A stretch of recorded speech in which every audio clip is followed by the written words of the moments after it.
आप रासायनिक उर्वरकों की एक तस्वीर देख रहे हैं। नाइट्रोजन युक्त उर्वरक दुनिया भर में अरबों लोगों के लिए खाद्य उत्पादन को बनाए रखने में मदद करते हैं और यह इसका निर्माण करने वाले अणु के बिना संभव नहीं था।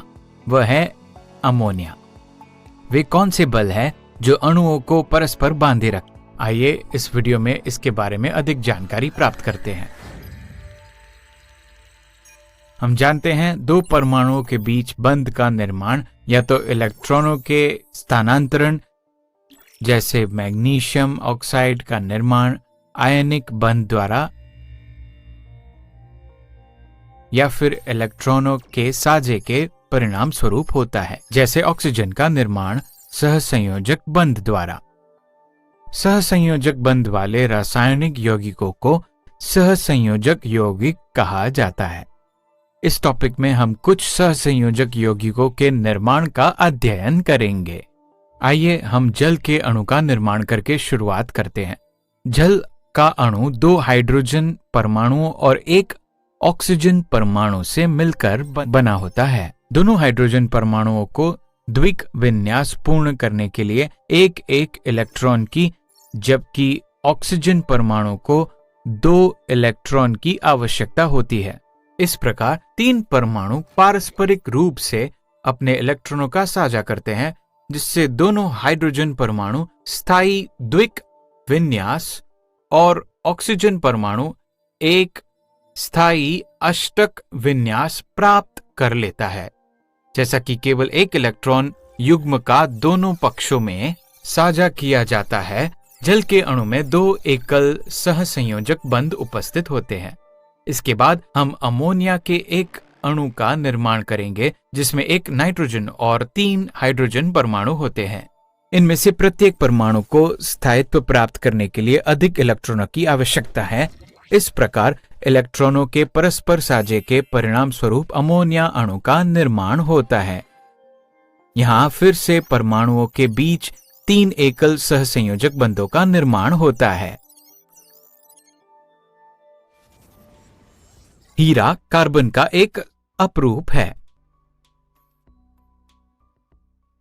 हीरे की संरचना में कार्बन परमाणु का इलेक्ट्रॉनिक विन्यास 2,4 होता है और इसके बाह्यतम कोश में नियॉन के समान विन्यास प्राप्त करने के लिए 4 इलेक्ट्रॉन की आवश्यकता होती है। इसलिए प्रत्येक कार्बन परमाणु स्थायित्व प्राप्त करने के लिए 4 अन्य कार्बन परमाणुओं के साथ संयोजित होता है और इस प्रकार हीरे की विशाल सहसंयोजक संरचना का निर्माण होता है। आइए अब हम सहसंयोजक यौगिकों के कुछ गुणों का अध्ययन करते हैं। भौतिक अवस्था। सामान्यतः सहसंयोजक यौगिक कमरे के तापमान पर द्रव या गैस के रूप में होते हैं। हालांकि कुछ सहसंयोजक यौगिक जैसे ग्लूकोज और सुक्रोज ठोस के रूप में होते हैं। विलेयता।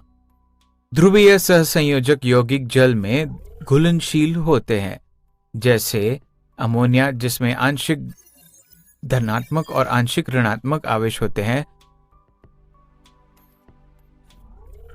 हालांकि अध्रुवीय सहसंयोजक यौगिक जैसे नेप्थलीन जल में अघुलनशील होता है।